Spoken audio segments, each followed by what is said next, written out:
हरे कृष्णा। हाँ, कृष्ण बलराम मंदिर के भाग्यशाली भक्तों, हम भगवद गीता यथारूप की भक्ति शास्त्री के अध्ययन में 7वें अध्याय का दूसरा विभाग कृष्ण के भौतिक और आध्यात्मिक शक्तियों का ज्ञान, उसमें हमने 7 श्लोक तक किया था। 7वां श्लोक क्या था? मत पर्तनम न किंचित अस्ति धनंजय मयि सूत्रे मणिगणा इव। सूत्रे मणिगणा इव। सूत्र क्या है? सूत्र किसके लिए है? सूत्र का अर्थ क्या है? भगवान परमात्मा के रूप में सूत्र है। और मणि मणि मणि कौन है? सारा जगत। हाँ,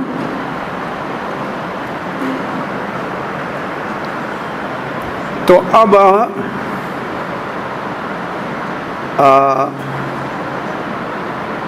8वां श्लोक पढ़ने जा रहे हैं। रसो अहम अपसु कौन्तेय प्रभासमे शशिशोरयः पार्णवः सर्ववेदेषु शब्दाख्ये पुरुषम निर्षो।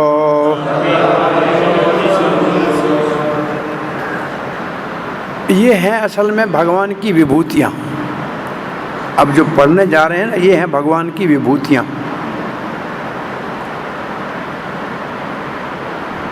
और ये 8, 9, 10, 11, 12 5 श्लोकों में इन विभूतियों का वर्णन है। रसो अहम अपसु कौन्ते। हे कुंती पुत्र, अपसु का मतलब आप, जल। जल में रस मैं हूँ। जल में रस मैं हूँ। प्रभा अस्मि शशि सूर्य।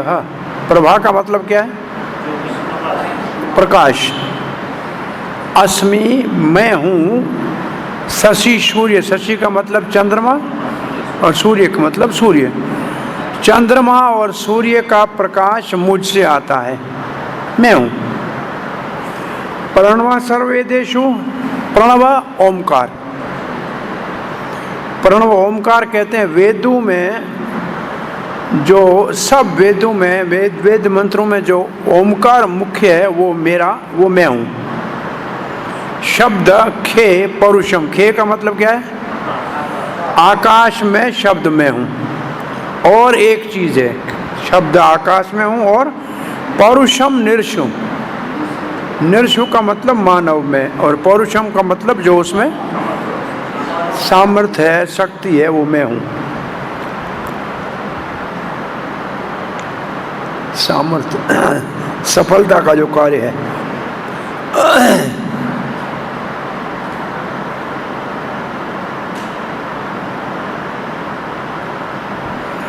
श्री कृष्ण ये सत्य, अब ये अपने विषय में सत्य कह रहे हैं कि सब जगत का, सब चीजों का कृष्ण क्या है? सार है। उसके आधार के ऊपर सब चीजें, मैं सबका आधार हूं, इसका अर्थ ये है। और 5 श्लोकों में ये बताया जाएगा, 8 से 12 तक। जल का क्या मैं हूं? स्वाद में हूं।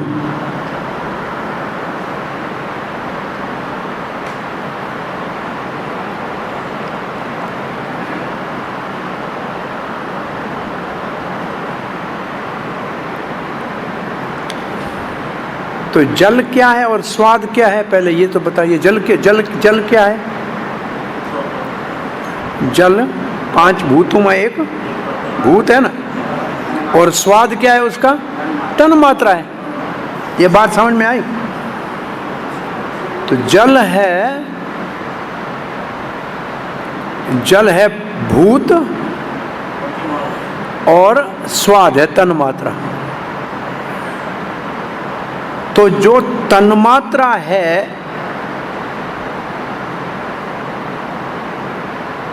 भूत की, वो मेरी विभूति है। तो एक शब्द याद, क्या विभूतियां हैं, ये सब भगवान की क्या है। और विभूति का अर्थ ये होता है जिस चीज को देख के भगवान का याद आ जाए, स्मरण आ जाए। तो कोई आदमी देखा भगवान, ये क्या है भगवान, यानी कोई चीज देखे भगवान का याद आए, वो आश्चर्य में डालने वाला, उसको विभूति कहते हैं।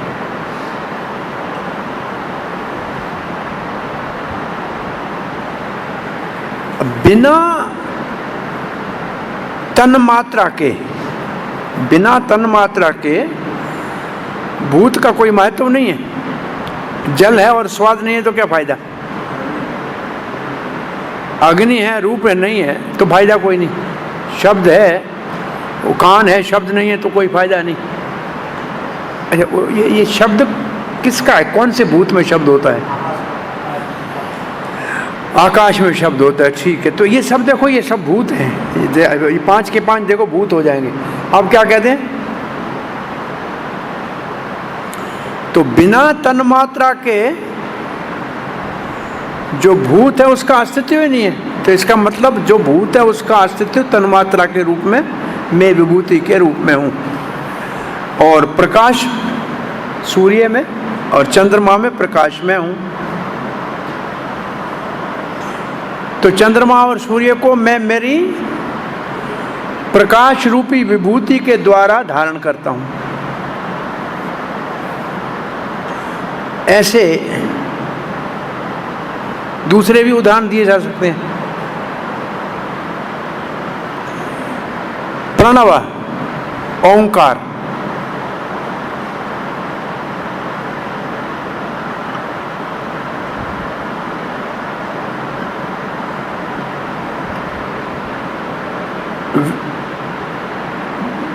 वेद के अंदर जो मंत्र है उसमें जो बीज है वो प्रणव है। एक शब्द लिखते हैं, ये चौथा स्तर वैकारी।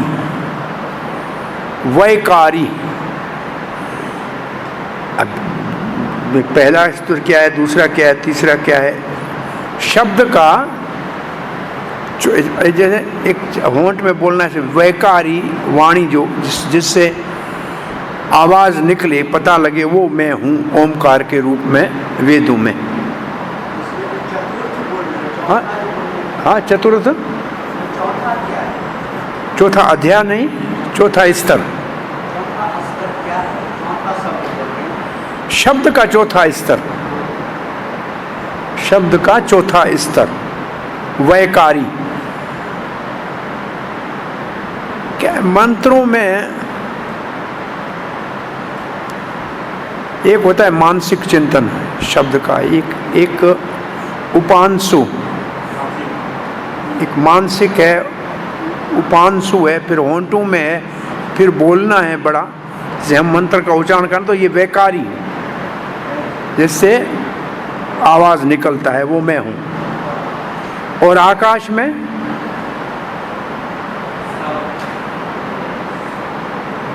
में मैं शब्द हूं। और इंसान में जो सामर्थ्य है जिसके द्वारा वो सफलता को प्राप्त करता है, वो मेरी विभूति है। अब हाँ,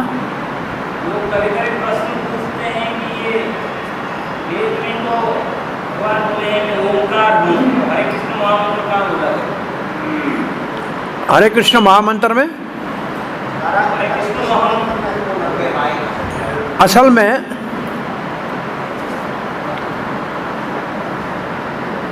क्या कहते हैं लोग,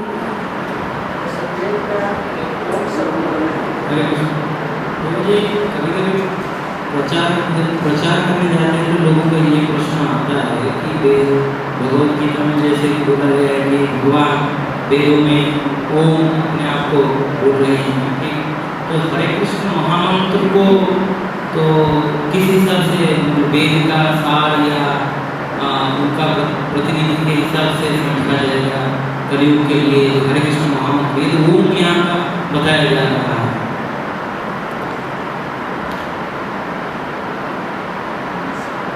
वैसे जब वेदों की विधि से पूजा करने की आवश्यकता होती है ना, तो ओम हरे कृष्णा करके सुहा करते हैं, आगे ओम लगाते हैं। बहुत पुराने पुस्तकों में जब आहुति आदि देनी होती है तो हरे कृष्णा के आगे ओम लगाते हैं। ओम लगाते हैं ना भाई, ओम लगाते हैं, ओम हरे कृष्णा ऐसे करते हैं जब वैदिक विधि होती है। तो आगे प्रभुपाद जी देखिए, आप एक बहुत शब्द अच्छा लिखेंगे कि जो निराकारवादी, जिनके मुख से कृष्ण का नाम उच्चारण नहीं होता है या कृष्ण के अन्य नाम उच्चारण नहीं होते हैं, वो ओंकार का उच्चारण करते हैं। और हम सामान्य लोगों को उत्तर क्या देते हैं कि जब बच्चा छोटा होता है ना, उसके बाप का नाम नहीं आता है तो वो बोलते जब बड़ा हो जाता है फिर बोलता है मेरे पिता का नाम जो है गोपाल दास है। लेकिन पहले बोलना ही नहीं आता है तो वो बोलता है, तो ओम उसके लिए है जो भगवान का नाम नहीं जानता है।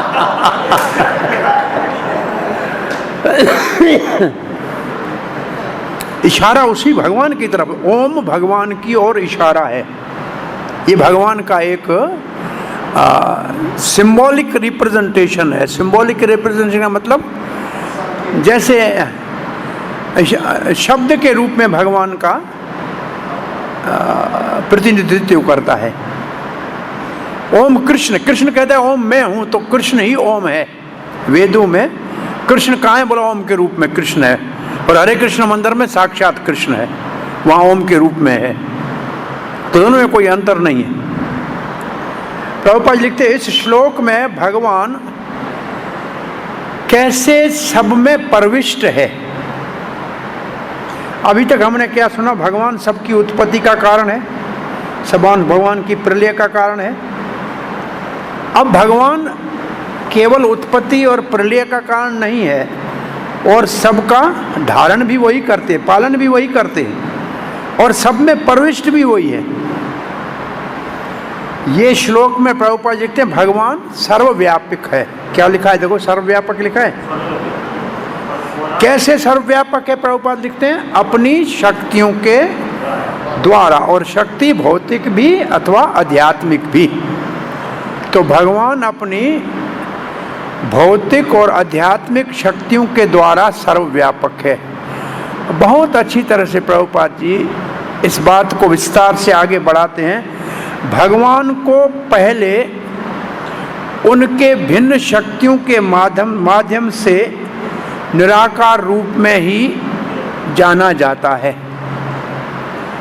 इससे एक बात आप ये पक्की कर लें, शक्ति भगवान का निराकार, भगवान की निराकार अनुभूति शक्ति के रूप से होती है। अब प्रभुपाद जी आगे कहते हैं, उदाहरण दे रहे हैं इस बात का।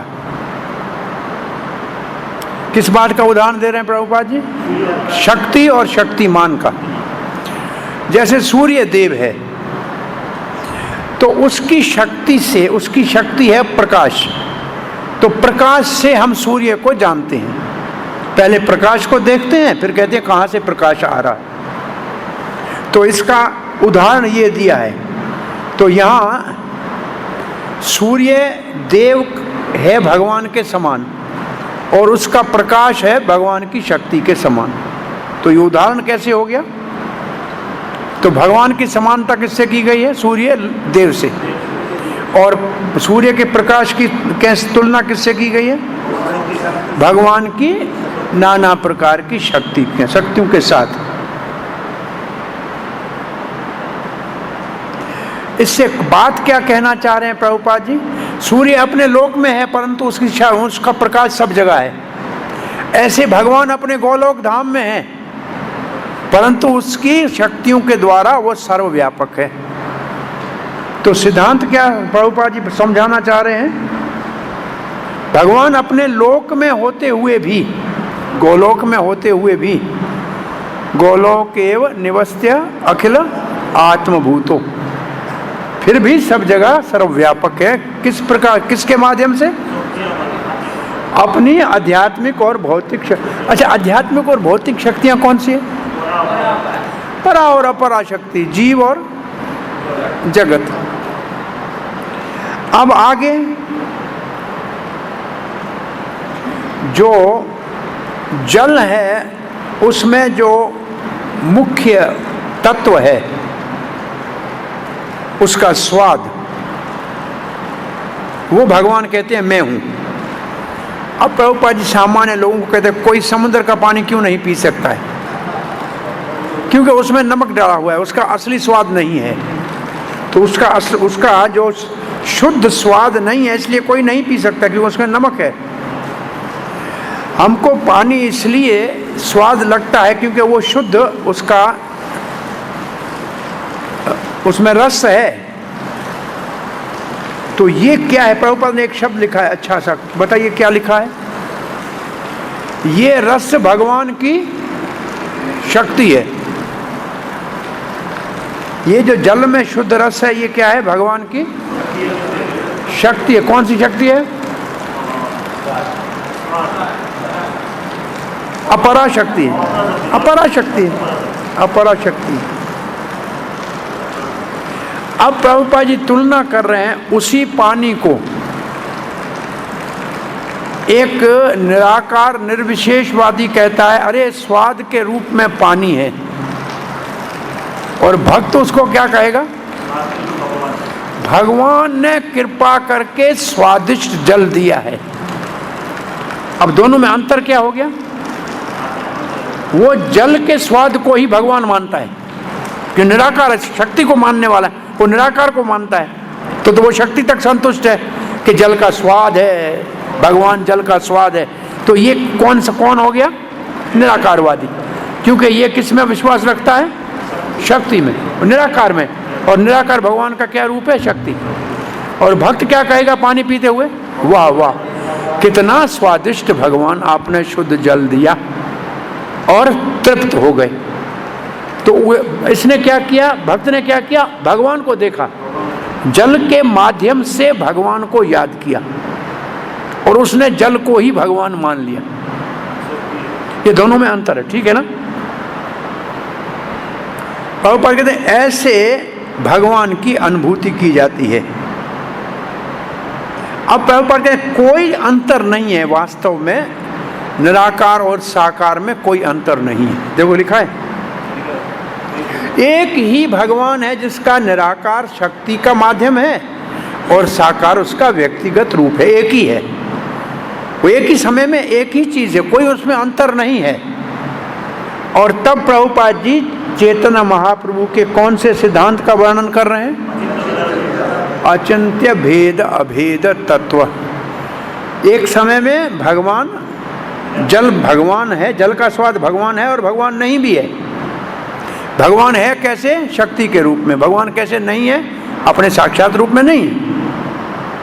तो दोनों में कोई अंतर नहीं है। वास्तव में निराकार और साकार में झगड़ा करने की जरूरत नहीं है, दोनों एक ही बात है। एक ही बात है का मतलब एक ही लक्ष्य है। भगवान एक ही है, एक शक्ति के माध्यम से समझता है उसकी निराकार, और एक उसके स्वरूप को जानता है। अब प्रभुपाद जी आते हैं, सूर्य और चंद्रमा में जो प्रकाश है वो वास्तव में कहाँ से आता है? देखो, ब्रह्म ज्योति से आता है। और ब्रह्म ज्योति क्या है? निराकार, निर्विशेष निराकार भगवान का प्रकाश है। तो इसका मतलब सूर्य की रोशनी क्या है? निराकार भगवान का प्रकाश है। और सूर्य स्वयं वो तो व्यक्ति है। तो ब्रह्म ज्योति है और भगवान ब्रह्म शक्ति है और भगवान शक्तिमान है। अब प्रणव, ये दिव्य शब्द की ध्वनि वो हर वेद के मंत्र में आरंभ में होती है, वो भगवान को संबोधन है। अब देखो वो बात लिखी है जो हमने आपको बताई। प्रभुपाद ने क्या लिखा है, देखो, निराकारवादी कृष्ण का उनके और बहुत सारे नामों को नहीं लेते हैं, उनको ओम नाम लेना ही अच्छा लगता है। और क्योंकि अभी तक वो बच्चे हैं, बड़े हो जाएंगे तो पिता के नाम का पता लग जाएगा, अभी नहीं है मालूम, क्या करें। जानते हैं कि वही पिता है लेकिन बोलना नहीं आता है। हम लोग को जो जानकारी है तो वो लोग को ओम नहीं लगना चाहिए, जो कभी वो कुछ भी हो। नहीं, एक विधान है कि वेद के माध्यम से अगर हम यज्ञ कर रहे हैं वेद विधान से, तो आगे ओम डाल के ओम हरे कृष्णा हरे कृष्ण बोलना है, तो ओम आगे डालना चाहिए। हम तो पंच तत्व पूरा डाल देते हैं हरे कृष्ण मंत्र के आगे, एक तत्व नहीं पंच तत्व डाल देते हैं। तो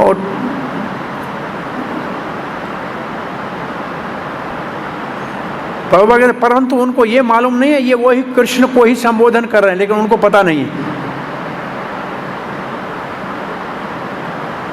अब प्रभुपाद जी कहते हैं कृष्ण भावना का क्षेत्र हर सर्वत्र है। कृष्ण भावना का क्षेत्र सर्वत्र, मतलब कृष्ण भावना सर्वत्र है। और जो कृष्ण भावना भावित है वो बड़ा भाग्यशाली है। हाँ, क्या लिखा है, जो कृष्ण भावना को जानते हैं वो भाग्यशाली हैं, और जो कृष्ण को नहीं जानते हैं वो मोहग्रस्त हैं, भ्रमित हैं। अब दो शब्द लिखे हैं प्रभुपाद ने, बहुत अच्छी बात लिखी, दो शब्द लिखे हैं। क्या लिखे हैं, कृष्ण का ज्ञान मुक्ति और अज्ञान बंधन। कृष्ण का ज्ञान मुक्ति का मार्ग है और कृष्ण के विषय में अज्ञान बंधन का कारण है। तो अब ये श्लोक हमारा पूरा हुआ। तो इस श्लोक से हमने सीखा क्या, मुख्य बात, तन मात्राएं सारे भूतों की भगवान की विभूतियां हैं। इसका अर्थ है कि भगवान सर्वव्यापक है और वो भगवान की शक्तियां हैं। भगवान उनसे भिन्न शक्तिमान के रूप में है।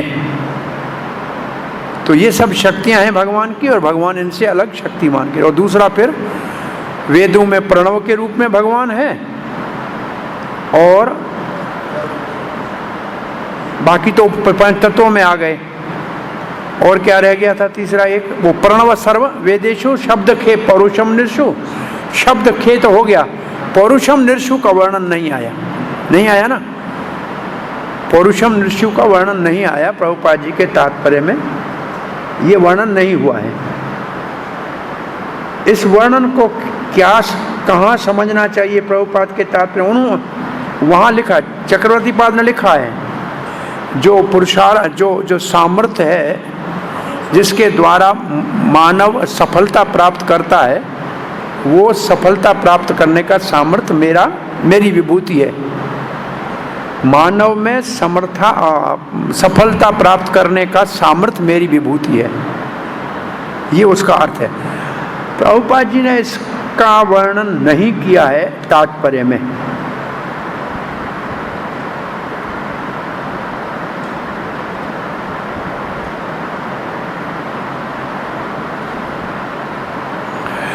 अंतिम लाइन को कह सकते हैं कि प्रभुपाद ने कहा है, जो व्यक्ति कृष्ण को जानता है वो सफल है और जो नहीं जानता है वो निष्फल है।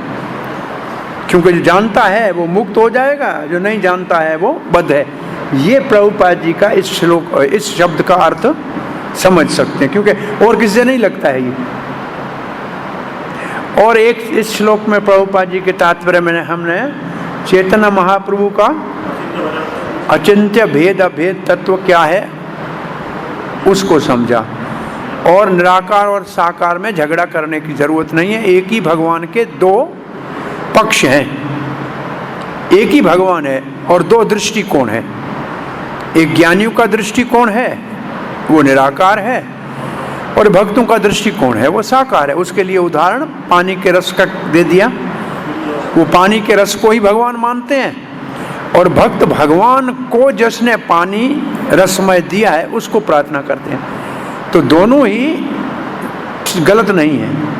अब 9वां श्लोक पढ़ने जा रहे हैं। पुण्यो गंध पृथिव्याम च तेजश्चास्मि विभावसो जीवनम सर्वभूतेषु तपश्चास्मि तपस्वीषु। पृथ्वी में गंध में हूं, तो पृथ्वी की तन मात्रा है गंध, पृथ्वी की तन मात्रा गंध है, वो मैं हूं। और तेजश्चास्मि विभावसु, विभावसु कहते हैं अग्नि को। अग्नि में जो तेज है और जो उष्णता है वो मेरी विभूति है। तो ये भी तो तत्व हो गया ना, अग्नि का तत्व है ना। तो 3 तत्व उधर थे, जल वहां था, आकाश वहां था, और यहां 2 और आ गए, पृथ्वी और अग्नि आ गए। ये 4 हो गए। कौन सा रह गया? वायु रह गया। ठीक है। जीवनम सर्वभूतेषु, सब प्राणियों की जो जीवन है वो मेरी विभूति है। और तपस्या करने वालों में जो शक्ति सहने का सामर्थ्य है वो मेरी विभूति है। निर्जल एकादशी आ रही है, जो रखेगा वो भगवान की विभूति है। हाँ, जो सहेगा उसको, उसी दिन, केवल दूसरे दिन पानी का रस मैं हूं इसकी अनुभूति होती है।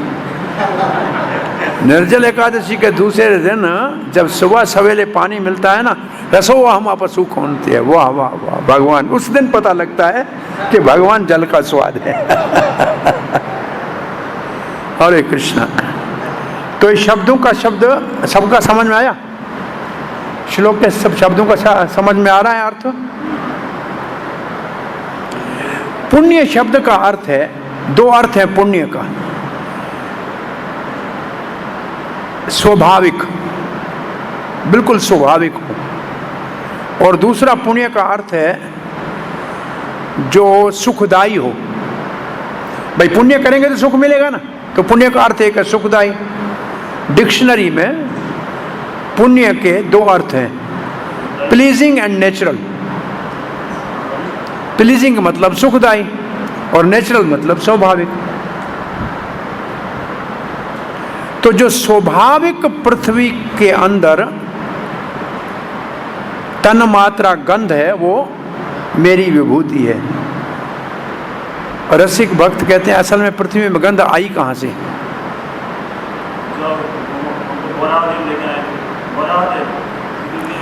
राधा रानी वस्त्र नीचे उतारती है, असल में उनके वस्त्र पृथ्वी पे जैसे आते हैं तो गंध पृथ्वी वहां से लेती है।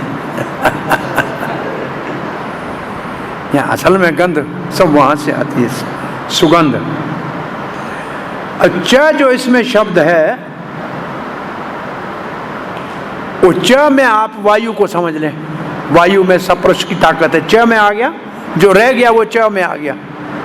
ठीक है, च शब्द है ना इसमें, तो च का मतलब और, तो और में जो रह गया वो आ गया। जैसे जल में स्वाद में हूं आया, ऐसे रह गया एक तत्व, उसको भी इसमें डाल दीजिए। और अग्नि में जो शक्ति है वो मेरी शक्ति है, जिसके द्वारा वो दहा करती है, जिसके द्वारा प्रकाश है, जिसके द्वारा सर्दी को भगाती है। तो 3 काम अग्नि के बताए हैं यहाँ। अग्नि कौन से 3 काम करती है? प्रकाश, जलाना और उष्णता देना, सर्दी को भगाना और पकाना। और जीवों के अंदर जो जीवन है वो मेरी विभूति है, और जो सहने की शक्ति है तपस्वियों में वो मेरी विभूति है। अब प्रभुपाद जी लिखते हैं पुण्य का अर्थ है जो कभी विकृत ना हो। क्या लिखा है? जो विकृत ना हो। हाँ, उसका अब देखो, उसके बाद प्रभुपाद ने अखर एक शब्द क्या होगा? पुण्य का अर्थ है, पुण्य इज आदि, आद्य, ओरिजिनल। वहाँ नेचुरल था, यहाँ आद्य है। तो भौतिक जगत में सब में कुछ ना कुछ गंध होती है, जैसे फूल में गंध है, पर आती कहाँ से है? सब में कुछ ना कुछ सुगंध होती है, पर आती कहाँ से है? सब पृथ्वी से आती है। जो पुण्य गंध है, जो स्वाभाविक गंध है, वो पृथ्वी से आती है।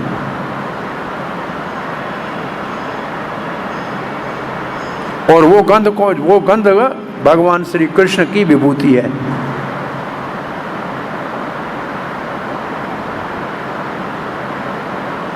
अब भगवान ने च शब्द के अंतर्गत फिर स्वाद की बात की है। तो वास्तविक स्वाद में कोई चीज मिठास मिला के मीठा कर सकते हैं, नमकीन मिला के नमक डाल के, ऐसे लिखा है कुछ पदार्थ डाल के, वह जनरल बात है।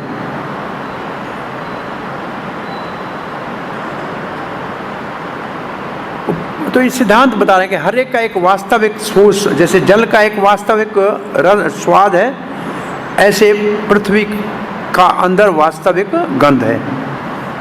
विभावसु का मतलब है अग्नि। और प्रभुपाद के बिना अग्नि के न तो कारखाने चलेंगे और न भोजन पकेगा। तो इसके बगैर कोई रह नहीं सकता। इसका मतलब सबका सहारा भगवान श्री कृष्ण अग्नि के रूप में है। तो अग्नि में जो उष्णता है वो श्री कृष्ण की विभूति है। अब प्रभुपाद जी अग्नि को और थोड़ा विस्तारित करते हैं कि हमारे पेट में भी अग्नि होती है जो पाचन का काम करती है। तो पाचन वाली अग्नि जो है आयुर्वेद में, वो भी भगवान है, श्री कृष्ण है।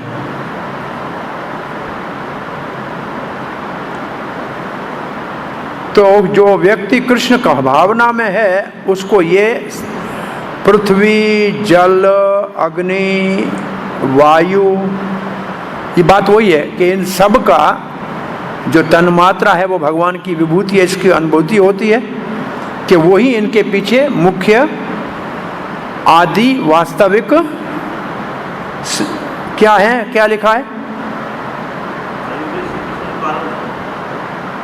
कारण है, प्रिंसिपल, एक्टिव प्रिंसिपल, मतलब उसका सारांश, जो सारांश है वो कृष्ण है। अब प्रभुपाद ने बड़ी अच्छी बात लिखी है, देखो आपके काम की है। मनुष्य की आयु कृष्ण है और मनुष्य चाहे तो उसको बढ़ा सकता है और चाहे तो बड़ी बात है, बहुत बड़ी बात है। इसका मतलब आयु किसी की बढ़ाई जा सकती है, जो लिखा है ना। नहीं तो फिर आयुष्मान आशीर्वाद देने का मतलब क्या? भाई कोई आशीर्वाद देता है तो उसका कोई महत्व नहीं है अगर बढ़ा नहीं सकता है तो इसका मतलब बढ़ सकती है। तो आयु बढ़ाई जा सकती है और आयु कम भी की जा सकती है। क्या करके? साफ देके आयु नष्ट की जा सकती है।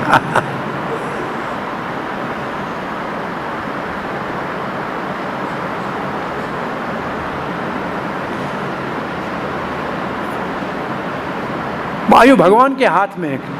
किसी को जितना दिन जिससे सेवा लेनी है उतना दिन जितना जीवित रखेगा। जब सेवा नहीं लेनी है तो कहेगा चलो। अब 10वां श्लोक पढ़ रहे हैं। बीजम माम सर्वभूतानां विधि पार्थ सनातनम बुद्धिर्बुद्धिमताम् अस्मे तेजस्विनाम अहम्। तो पहले जो 2 लाइन है उसमें एक ही बात है। बीजम माम सर्वभूतानाम विधि पार्थ सनातनम। पार्थ जो बीज है सबका और जो सनातन है वो मेरी विभूति है, वो मैं हूं सबका, सब भूतों का। भूत का मतलब तो सब कुछ, जो कुछ भी दिखता है उस सारे का बीज मैं हूं। और ये पार्थ में, और वो सनातन भी है। सनातन का मतलब नाश होने वाला नहीं है, आदि अंत नहीं है उसका। जो बीज है उसका आदि अंत नहीं है। ये अच्छा एक लाइन बलदेव विद्याभूषण से सुनने को मिलेगी, इसका अर्थ।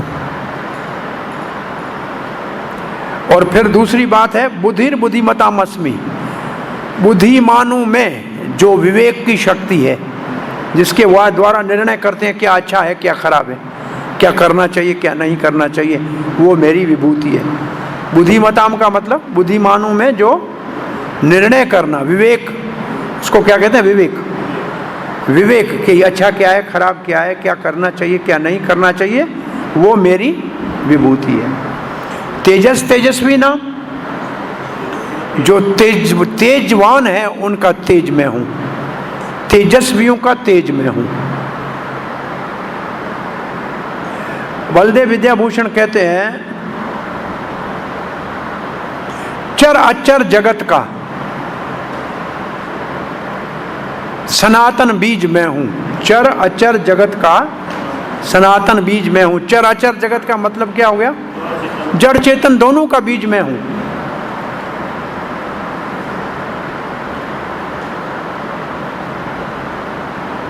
इसका मतलब कि हर एक का बीज अलग अलग नहीं है, सबका बीज मैं हूं।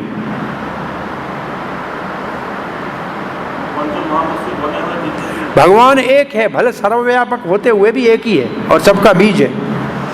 दूसरा इसका अर्थ क्या है, ये थोड़ी सी अच्छी बात है, याद रखने जैसी है। दूसरा इसका अर्थ है, बलदेव विद्याभूषण कहते हैं कि ये सारा जो जड़ जगत पैदा हुआ है ये प्रधान से हुआ है ना। कहां से हुआ, और प्रधान में मैं हूं, मैं प्रधान हूं तो सबका बीज में हूं ना। और प्रधान सनातन है, वो प्रकट होता है अप्रकट होता है लेकिन रहता तो सदा है। तो मैं प्रधान के रूप में सबका बीज हूं। एक तो इसका अर्थ ये हो गया, कैसे मैं सबका बीज हूं, प्रधान के रूप में मैं सबका बीज हूं।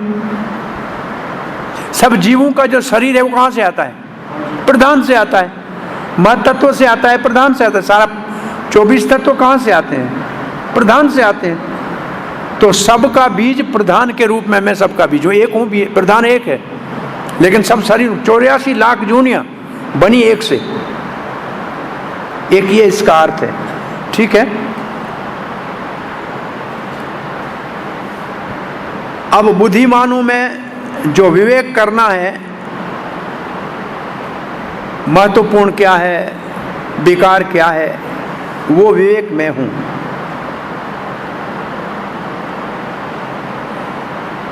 और जो दृढ़ संकल्प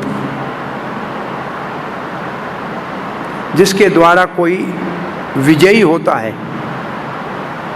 दूसरों के ऊपर विजय प्राप्त करता है, वो तेज में हूं।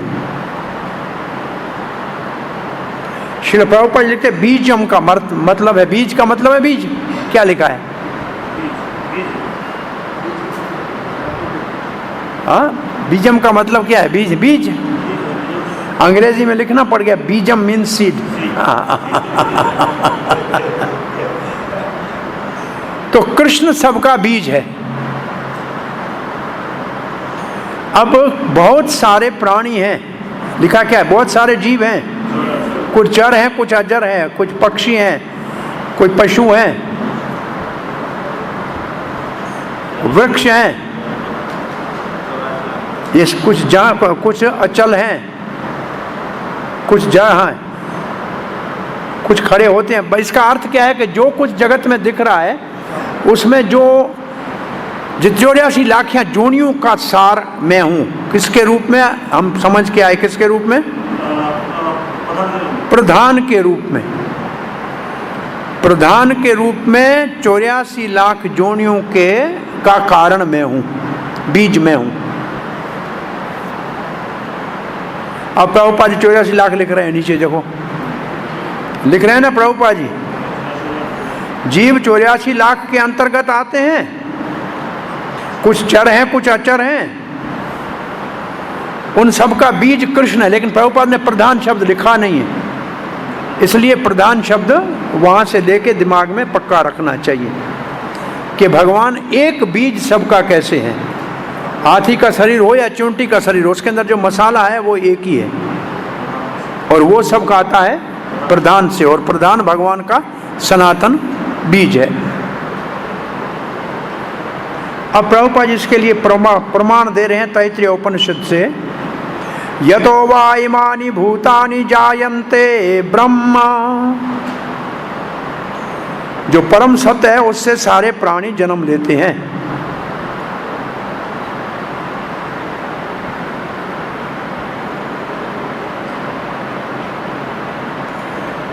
महत्त्व को भी ब्रह्म कहते हैं एक भाषा में, आगे आएगा 14वें अध्याय में। महद ब्रह्म अहम गर्भम ददामि, वहां भी बीज शब्द है, वहां बीज शब्द का अर्थ दूसरा है। सर्व कौन्तेषु अहम बीज प्रदा पिता, सर्व योनेषु कौन्तेय अहम बीज प्रदा पिता, वहां भी बीज है। वहां बीज की परिभाषा है जीव, और वहां महद प्रकृति जो है उसको महद ब्रह्म का है। तो यहाँ प्रधान का वर्णन है, वहां बीज का अर्थ दूसरा है। अब प्रभुपाद जी थोड़ा सा प्रचार की दृष्टि से कहते हैं कृष्ण परब्रह्म है, और उसी परब्रह्म को निराकारवादी ब्रह्म कहते हैं। तो इसका मतलब ब्रह्म निराकार है, परब्रह्म साकार है। ये प्रभुपाद जी का एक कहने का ढंग है कि ब्रह्म वाले भी नमस्कार, वो जिसको कहते हैं निराकार ब्रह्म, उसी को हम परब्रह्म कहते हैं, वो श्री कृष्ण है। तो ब्रह्म निराकार है और परब्रह्म। तो इसके लिए प्रमाण प्रभुपाद जी देते हैं 14वें अध्याय के 27वां श्लोक। ब्रह्मणो ही प्रतिष्ठा, ब्रह्म मेरे ऊपर आश्रित है, भगवान कहते हैं। इसलिए भगवान सबका स्रोत है, सबका मूल है, जड़ है। जैसे वृक्ष जड़ के ऊपर आधारित है, ऐसे सारे जगत की जड़ श्री कृष्ण है। उसी से सारा ये भौतिक जगत उत्पन्न हुआ है। ये आगे कठोपनिषद में भी कहा गया है। क्या कहा गया कठोपनिषद, क्या बात कही जा रही है? एक शब्द लिखा है, सबका क्या करता है भगवान? पोषण करते हैं। क्या लिखा है? मेंटेन के लिए क्या शब्द लिखा है? सबका पालन करता भगवान है। कठोपनिषद का मुख्य श्लोक कौन सा है? नित्यो नित्यानाम चेतस चेतसनाम एको बहुनाम विद्याति कामान। इसका अर्थ कोई बताएगा? बिना देखे अपने अकल से।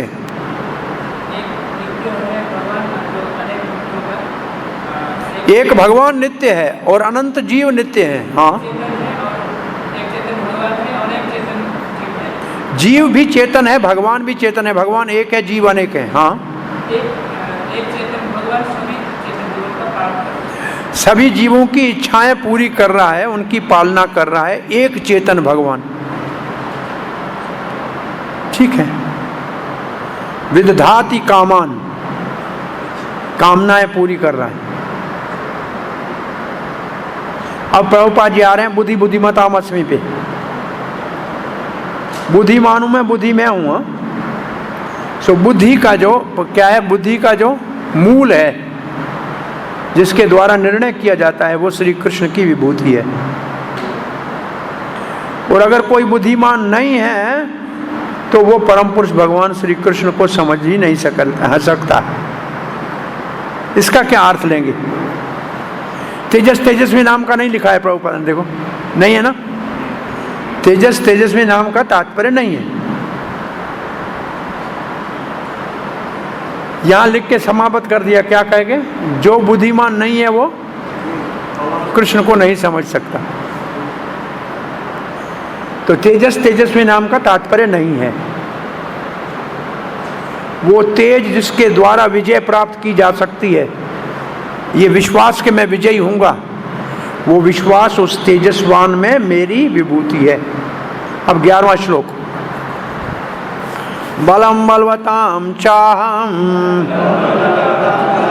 काम राग विवर्जितम धर्मावरूढ़ो भूतेषु कामोऽस्मि भर्तृषभः। भर्तृषभ का क्या अर्थ है? भरतवंशियों में श्रेष्ठ, ऋषभ का मतलब श्रेष्ठ, भरत ऋषभ, भरतवंशियों में श्रेष्ठ। कौन सा भरत है, किसका भरत का है, किसको कह रहे हैं भगवान, ये किसको संबोधन है? अर्जुन को है, अर्जुन है तो सामने खड़ा तो अर्जुन है, अर्जुन को ही कह रहे हैं। परीक्षित को भी भरत व श्रेष्ठ कहते हैं। तो ये कौन सा भरत है जी? शकुंतला का पुत्र भक्त है भरत। शकुंतला और दुष्यंत और शकुंतला का जो पुत्र है भरत, उसका वंश है ये पांडव। पांडव किसका वंश है?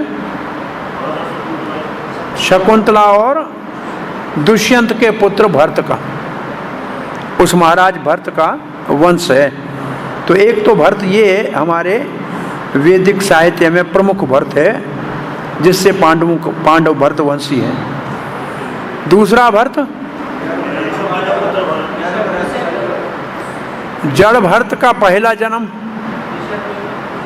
ऋषभ देव के पुत्र भरत, उसका क्या मानता है?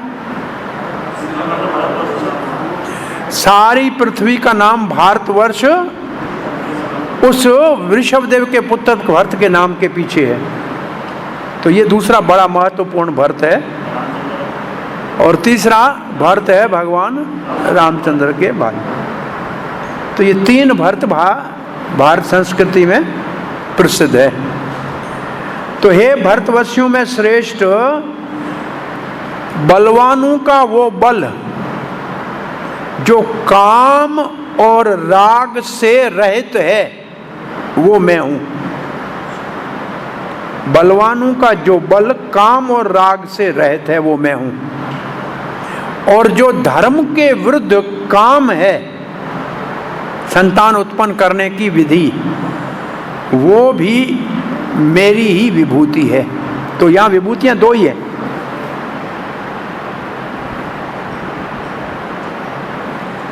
अब बलम बलवताम चाहम काम राग विवर्जितम। काम का अर्थ क्या है? सामान्य काम का अर्थ क्या है? इच्छा। इच्छा, कामना किसको कहते हैं? इच्छा। किस चीज की इच्छा? जीवन को निर्वाह, भाई जीवन चले ना, भाई हर एक आदमी जिंदा रहने की इच्छा तो है ना। जब जिंदा रहने की इच्छा है, वो भुवनेश्वर को नहीं, भुवनेश्वर को नहीं है, बोला नहीं रहना है ना। चालू हो गया, ऑक्सीजन चालू हुआ, कुछ ऊपर आ रहा है, देखा उससे? हाँ,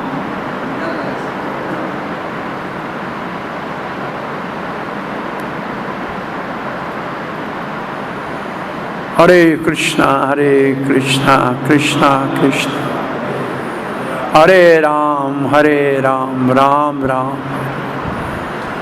सो काम का अर्थ क्या हुआ? इच्छा। किसकी? जीवन की।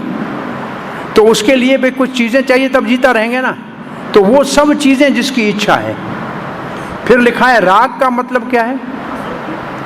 राग का मतलब एक गिलास तो मिल गया, लेकिन और दो आए। राग का मतलब जो मिला है उससे ज्यादा चाहिए, ये राग। राग की परिभाषा क्या है? आवश्यकता से अधिक इच्छा, ये हो गया राग। ज्यादा तृष्णा, इससे ज्यादा मिले।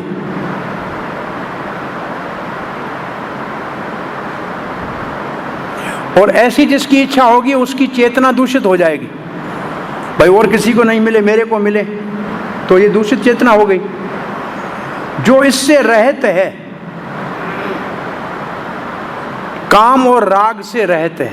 काम का मतलब इच्छाएं, और जीवन की इच्छाएं, जीवन के लिए सामग्री की इच्छा है। और राग का मतलब अधिक लोभ, अधिक चाहिए, ये तृष्णा। इनसे जो रहित है वो शक्ति वो मेरी शक्ति, वो मेरी विभूति है।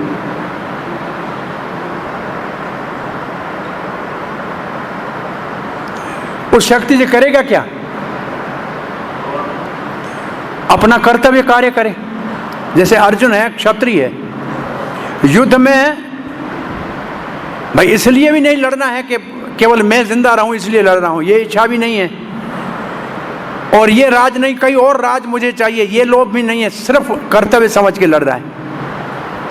काम और राग दोनों नहीं है, और अपना शक्ति जो भी उसके पास है, सामर्थ्य अपना वर्ण आश्रम के अनुसार योग्यता, उससे कर्तव्य कर्म कर रहा है, वो मेरी विभूति है, भगवान कहते हैं। बात समझ में आया? काम और राग से रहित जो शक्ति है जिसके द्वारा हम अपना कर्तव्य कार्य करते हैं, जो हमारा धर्म है उसका पालन करते हैं, वो शक्ति भगवान से आती है। और संतान उत्पन्न करने का जो काम है, जो धर्म के विरुद्ध नहीं है, इसका मतलब विवाह के माध्यम से है जो, वो मेरी विभूति है। प्रभुपाद जी लिखते हैं, शक्तिशाली व्यक्ति अगर वो शक्ति किसी दुर्बल की रक्षा के लिए उपयोग में लाता है, वो तो भगवान की विभूति है, परंतु वो केवल उसका प्रदर्शन करके लोगों को प्रभावित करना चाहता है, तो वो काम राग से रहित नहीं है। नहीं, मैं दुनिया को दिखाना चाहता हूँ कि मैं कितना करके दिखा सकता हूँ, वो नहीं। जो दूसरों की रक्षा के लिए क्षत्रिय है, दूसरों की रक्षा कर रहा है, इसलिए नहीं कर रहा है दूसरों की रक्षा के ये जमीन मुझे मिल जाएगी कि जायदाद मुझे, ये लालच राग नहीं है, तो वो प्रभुपाद सीधा लिखा है। और ऐसे जो संतान उत्पन्न करने के लिए काम है, जो धर्म के विरुद्ध नहीं है, वो मेरी विभूति है। और प्रभुपाद ने फिर एक सलाह दे दी है। क्या सलाह दी है?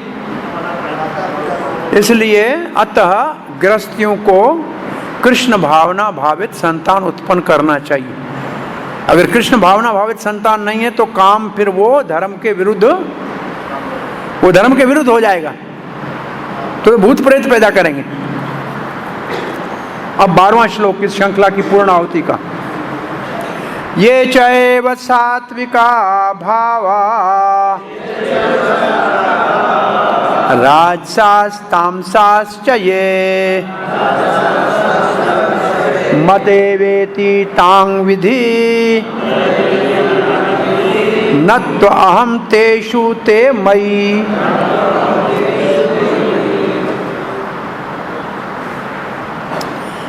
ये चैव सात्विका भावा। आपको दुनिया में कोई सात्विक वृत्ति के लोग मिलते हैं, जैसे देवता हैं, अच्छे मानव हैं। राजसिक वृत्ति के लोग मिलते हैं, अगर वैसे सात्विक ब्राह्मण समझ लो, राजसिक क्षत्रिय समझ लो, या असुर भले हो, वो राजसिक हैं, हिरण्यकश्यप आदि। तामसिक वृत्ति के कोई लोग मिलते हैं, तमोगुण के लोग, शूद्र आदि, अथवा राक्षस लोग, वो तमोगुण के हैं। मत एवे ताम विधि, वो सब जान लो कि मुझसे उत्पन्न है। ये गुण जिनके आधार पे उनका विभाजन हुआ है, वो गुण मुझसे निकले हैं। गुण कहाँ से निकले? मुझसे निकले हैं, परंतु न तेषु मयि, लेकिन उन गुणों का प्रभाव मुझ में नहीं है। गुण मुझसे निकले, और गुणों वाले जो लोग हैं उनको भी मैंने पैदा किया, परंतु मुझ में गुण नहीं है और मुझ में उनका कोई प्रभाव नहीं है। पढ़िए प्रभुपाद ने इसका अनुवाद क्या लिखा है। जान लो कि मेरी शक्ति द्वारा सारे गुण प्रकट होते हैं, चाहे वे सतोगुण हो, रजोगुण हो या तमोगुण हो। एक प्रकार से मैं सब कुछ हूँ, किंतु हूँ स्वतंत्र। मैं प्रकृति के गुणों के अधीन नहीं हूँ, किंतु ये मेरे अधीन है। मैं प्रकृति के गुणों के अधीन नहीं हूँ, प्रकृति मेरे अधीन है। अब चक्रवर्ती पाद लिखते हैं, जो मेरी विभूतियों का वर्णन हुआ, अभी तक विभूतियों का वर्णन हुआ ना, जो अभी तक हुआ है 8, 9, 10, 11 श्लोक में, जो मेरे विभूतियों का वर्णन हुआ, उसका मतलब है कि सारे चीजों का सार मैं हूं, सब चीजों का सार मैं हूं। ठीक है, बोला कौन सब चीजें? बोले चाहे राक्षस हो,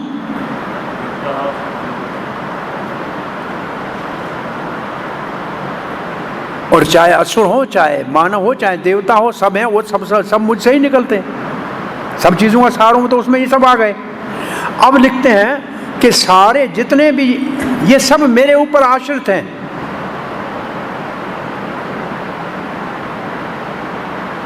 ये सब मेरे ऊपर आश्रित हैं।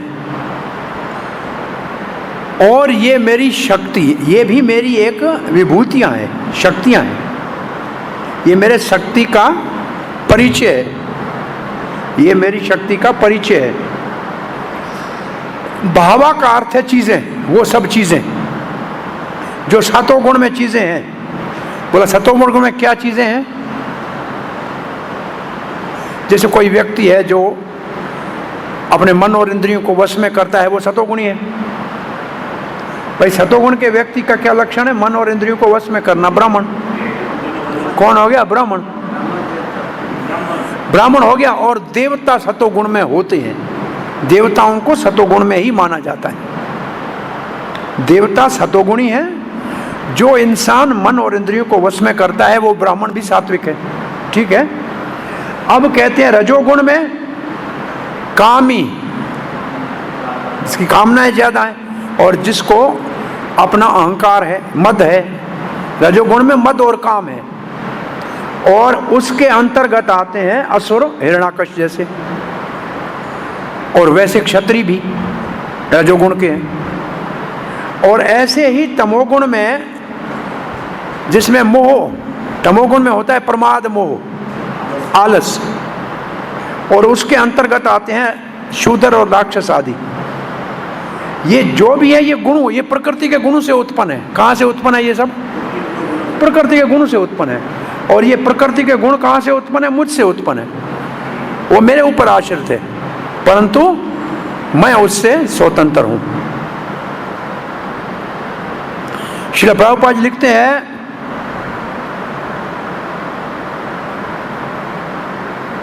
सारे संसार का संचालन प्रकृति के 3 गुणों के द्वारा होता है। सारे संसार का संचालन प्रकृति के 3 गुणों के द्वारा होता है। और ये 3 गुण परम पुरुष भगवान से ही उत्पन्न होते हैं, परंतु भगवान उनके अधीन नहीं है। आप प्रभुपाद दे रहे हैं उदाहरण। राजा ने अपने राज में सब नियम बनाए हैं, परंतु राजा उन नियमों से ऊपर है। ये प्रभुपाद ने उदाहरण दिया है।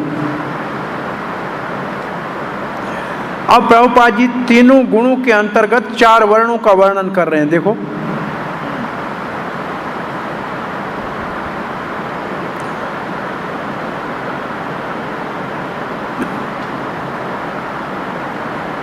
तो भगवान से गुण निकलते हैं, परंतु भगवान के ऊपर प्रभाव नहीं डालते हैं।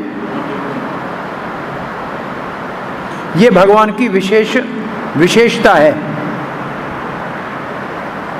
बस इतना ही लिखा है यहाँ। जहाँ लिखना चाहिए वो कहाँ लिखा है? 4 वर्ण आश्रम इसके अंतर्गत लिखना चाहिए। कहाँ है कि नहीं है? पढ़ा है ना? नहीं है।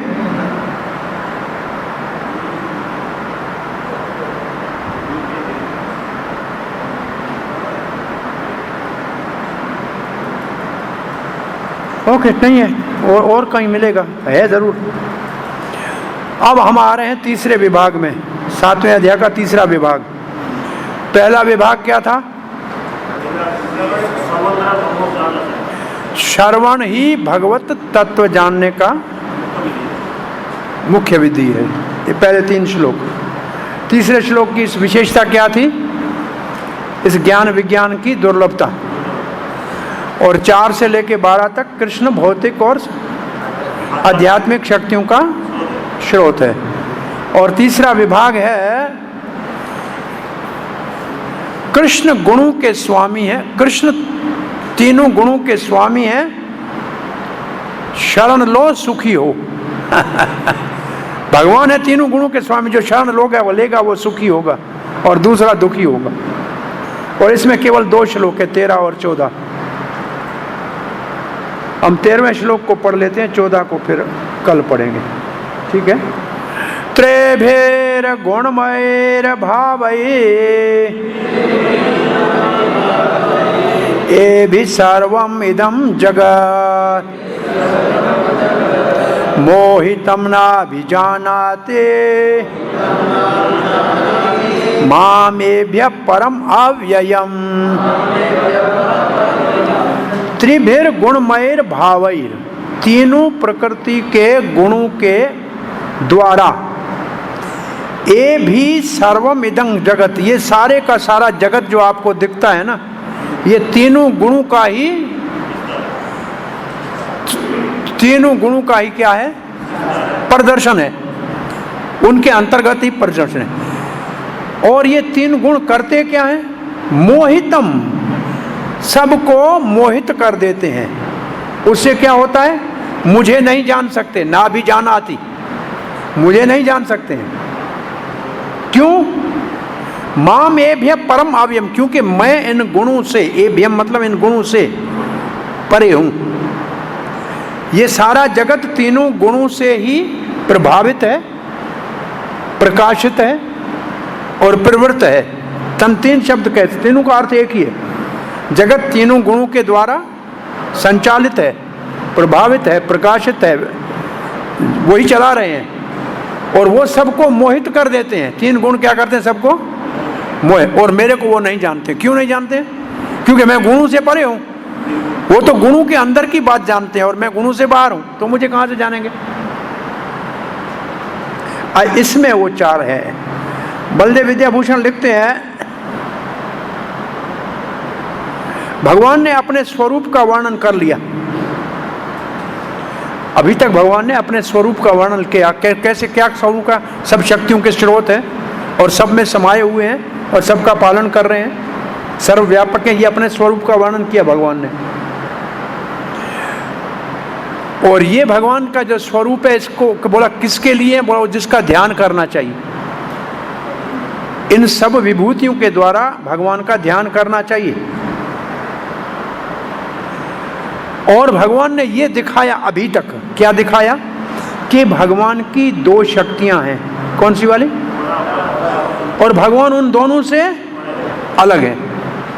दोनों शक्तियां भगवान की है, परंतु भगवान उन दोनों से अलग, विलक्षण है।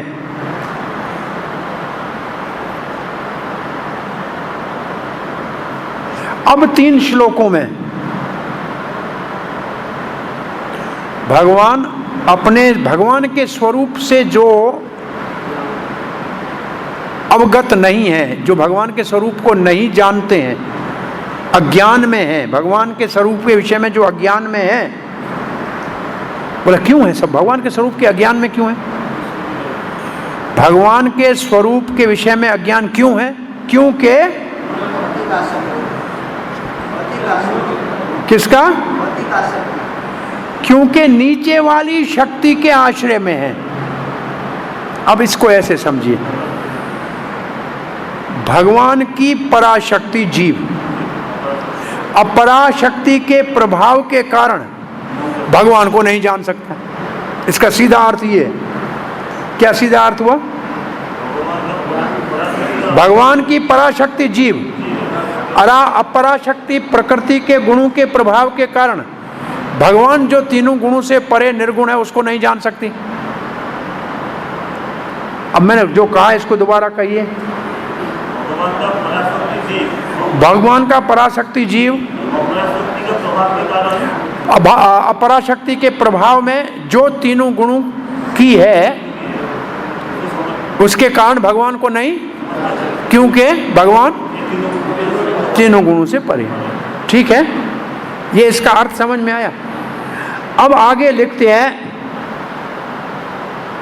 जीव संसार में कोई देवता होता है, कोई असुर होता है, कोई मानव होता है, और फिर जो भी कहो सब कुछ है। ये सर्वम जगत, ये जो श्लोक में सर्वम जगत है, इसका अर्थ है देवता, असुर, जो सब कुछ।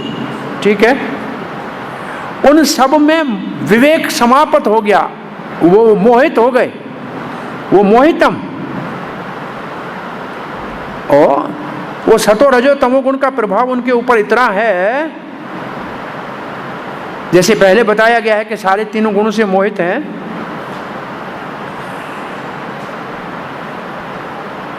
और उन गुणों के कारण ही सबको शरीर मिले हैं और शरीर में परिवर्तन होता रहता है।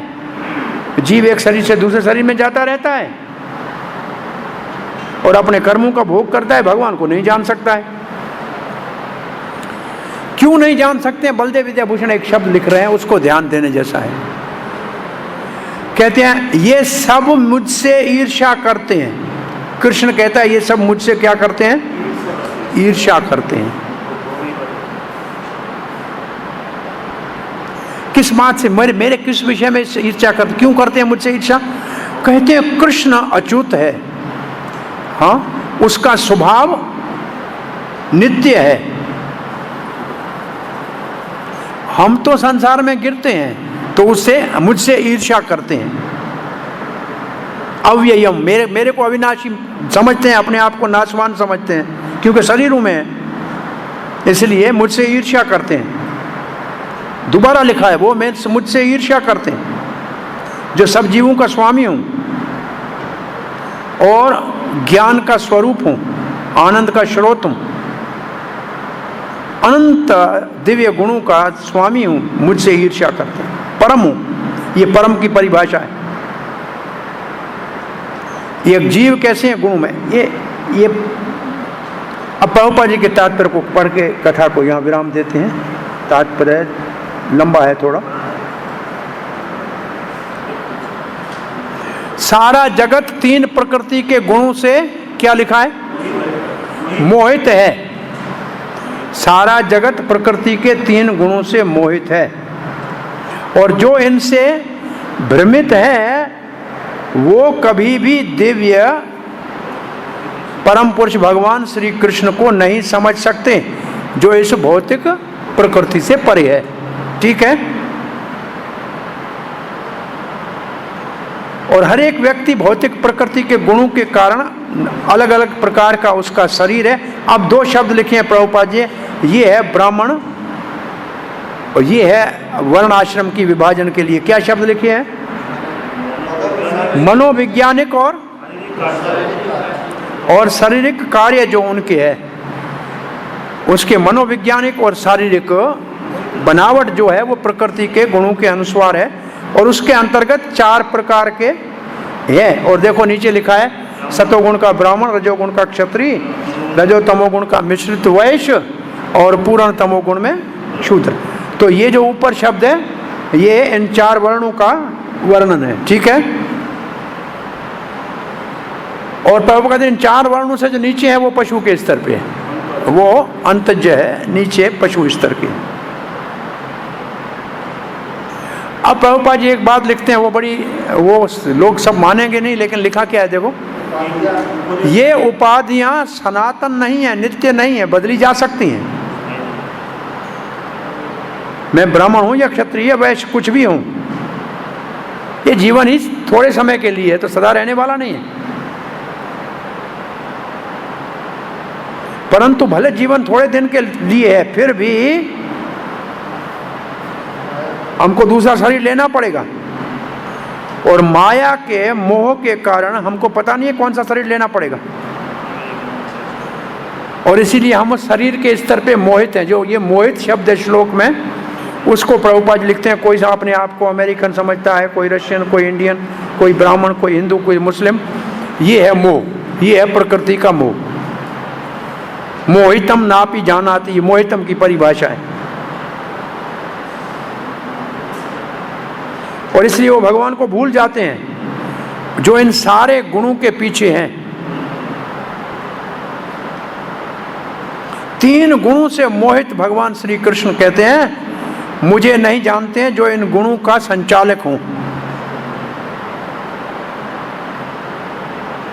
भले जीव देवता हो, मनुष्य हो, पशु हो, पक्षी हो, कोई भी हो, परंतु सबके ऊपर तीनों गुणों का प्रभाव पड़ता है, और इसलिए वो भगवान